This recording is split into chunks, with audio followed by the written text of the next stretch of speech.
Well, it's that time of year again, friend. Why don't you take a seat by the fire and make yourself comfortable, while I think of a spooky story to tell you this Halloween. That's a great one. Tell me, traveler, have you ever seen a vault before? Maybe even been in one?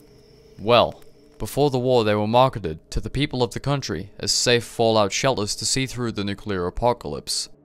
There were plenty of these dotted all around the country, in populated urban cities to more rural areas. While they were marketed as 100% safe fallout bunkers, there was a dark secret that Vault-Tec hid from the view of the public, one that put the dwellers of these vaults at risk. The vaults, while fulfilling their main priority of protecting the inhabitants from the radioactive wasteland festering outside the reinforced vault door, had another less well-known directive: to unethically test and monitor the inhabitants in various ways. This was presumably done by Vault-Tec as a company to begin with, but this information and directive was more than likely examined and greenlit by a shadow section of the United States government, a section which more than likely became the Enclave in later years. These experiments were diverse in their horror, from voting to send people to die in the bowels of the vault, to gruesome and horrifying experiments on the residents using the forced evolutionary virus. There was no limit for how severe or horrific these experiments were or could be, meaning each experiment is, in a way, worse than one another. Tonight, I'm going to tell you the story of one of these experiments. Rumours began to spread in the streets of New Vegas and Freeside about a plant paradise, an oasis of sorts, that people went to and never came back.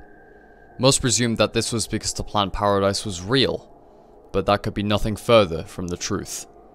This was in fact one of Vault-Tec's scientific experiments gone horribly wrong, in ways so gruesome, so traumatizing, it makes for a rather chilling tale this Halloween. My name is The Wanderer, and on this frightening Halloween night, I tell the gruesome tale of Vault 22.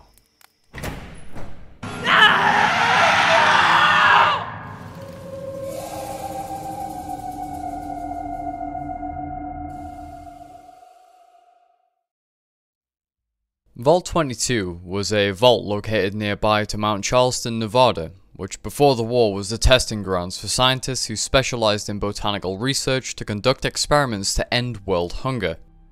This testing included the development of advanced fertilizers and the monitoring of common crops found on farms across the country. After the war, these same scientists were shifted to a new objective of sustaining the vault population with the various modified plants and crops at their disposal. One technology which was brought to Vault 22 and experimented with was a strain of entomopathogenic fungi that was used for pest control commonly. More on the details of this fungus later. As for the fate of the vault, it was the aforementioned fungus in particular that caused the doom of everyone inside. Although the original intention was to infect pests and unwanted creatures of the vault, it was perfectly capable of infecting the residents as well, which led to a pandemic within the vault of fungal spores infecting every resident of Vault 22. With the widespread infection of every living thing within the cold metal walls of Vault 22, society crumbled as the infected succumbed to the fungus, becoming different. Green, humanoid creatures with no eyes and teeth as sharp as razors crawled around the vault, attacking, killing, and infecting everything in their path. Any survivors of the massacre of these abominations attempted to flee, and a portion of the survivors succeeded in leaving the vault by 2096, leaving Vault 22 nothing more than a tomb which was far from dead and far from empty. The survivors that left Vault 22 headed to Zion Canyon. As they traveled, it is likely these dwellers succumbed to an insanity due to the fungus, or because of the sheer horror they had witnessed back at the vault. A group of another survivors inhabited the canyons as well, which the vault dwellers, for no apparent reason, attacked and made ruthlessly short work of. They took hostages, and any who resisted, men, women, or children, were shot dead. The survivalist, a somewhat legendary guardian of the canyons, attempted to free these dwellers, only to find a gruesome scene. The vault dwellers had killed the hostages and ate their corpses.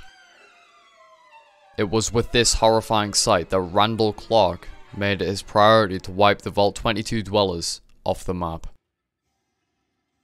As of 2281, Vault 22 lies with its door busted open, encased by vines and greenery. A bizarre sight considering anything beyond this point is just desert. A group of giant mantis roam the entrance, which looks bone-chilling to enter. But the entrance? That's the least of your worries. Within the common area and throughout the vault lie patches of vegetation. To a distant onlooker's eye, this will seem like nothing out of the ordinary for a vault that specialized in plant research and has since been left to decay. But when you approach these mounds of dirt and leaf, the tomb that is Vault 22, as I mentioned before, was not empty. The vault was very much alive, with those green monsters lurking in the corridors, as well as the mantis infestation below the vault, a death trap to anyone who dares step within its leafy corridors. These green monstrosities are what remains of any Vault 22 inhabitants, or any visitors who dare step within the vault, their entire body consumed by the fungus, hostile towards anything. What makes this story more scary is that nobody would actually know about the fungus or the origins of these carriers unless information was extracted from within the vault itself, which I happen to have been to, and I found this. This old holotape is from a scientist out in the wastes, who studied the science behind both the fungus that caused the creatures and the things themselves. Be sure to take a listen.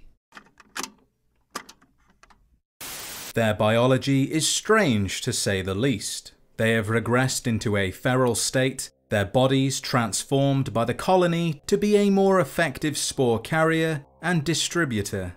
Their skin has become green and crinkled, reminiscent of tree bark or some form of lichen that offers a greater deal of protection. From this new skin oozes a strange resin. So far it poses no harm towards humans and can even be safely consumed. Their backs have sprouted several leaf-like protrusions that, as far as I can tell, serve no purpose other than to blend in with the foliage. For some strange reason, one digit from each limb has seemingly vanished. It may have been absorbed or simply dropped off, although the reason behind this change is unknown. The remaining digits have elongated and darkened in colour, which could be a sign of dehydration as the fungus consumes them. Their eyes are no longer visible, having been buried by the colony. Along with the ears and nose, the only thing still exposed is the mouth, which now wears a permanent snarl. These carriers tend to lay down their roots, entering a dormant, almost trance-like state, lazily sitting among the greenery until something or someone they can infect draws near, using their claws and teeth to punish the creature while spontaneously expelling bursts of spores, all in order to create another host for the colony to consume and control. Which brings me to what the fungus actually is.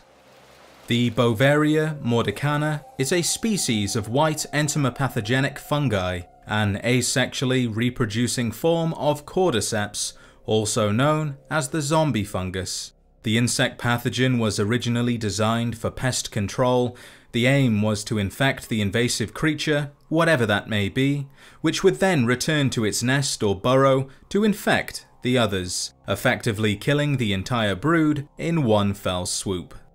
All those infected inevitably die due to organ failure, the respiratory and circulatory systems collapsing as the colony expands throughout their body. However, the host, while dead, is still fulfilling the colony's needs and reanimates, now fully controlled by the colony in a drone-like state, allowing it to move to warmer areas and find other hosts, where it expels bursts of deadly spores to continue the vicious cycle. While this fungi is effective at ruining large gatherings of organisms, it does still take approximately 10 to 20 days for the colony to kill a host. This time frame can vary depending on a few factors, but the biggest impact is whether or not the infected is unsociable, reducing the chances of spreading the spores any further, or if the infected is the only host available, once again reducing the chances of creating any more hosts. Terminals show that the fungus was developed at the X22 Botanical Garden at Big Mountain before it was brought here for further studies. The fungus may have been designed to eliminate pests in an effective and permanent way, but it also held the capability to infect humans, and that is exactly what happened.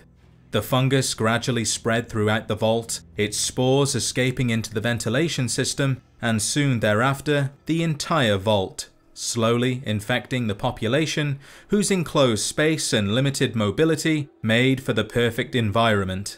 Documents of the event show that the first to be infected, the first infected at Vault 22 that is, was Dr. Harrison Peters, who saw his infection not as a burden, but as a great way to record the colonization process. It is thanks to him that we have a detailed depiction of what those infected are doomed to experience. It begins with pneumonia. As the fungus takes over the lungs, this gradually transforms into chills, a fever, and a racking cough, all signs of fighting off an infection.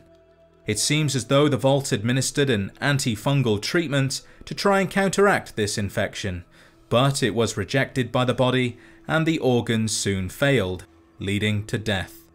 The fungus continues to grow and develops inside the dead host, eventually spreading far enough throughout the body to take control, leading to what we know as a spore carrier. These creatures are highly aggressive, feral, with one objective on their mind: to spread more spores and to continue the cycle. While knowing the source and backstory behind something may help dampen the terror installed within your mind and heart, it doesn't make the bloody and horrific tale of Vault 22 and its inhabitants any less spine-chilling.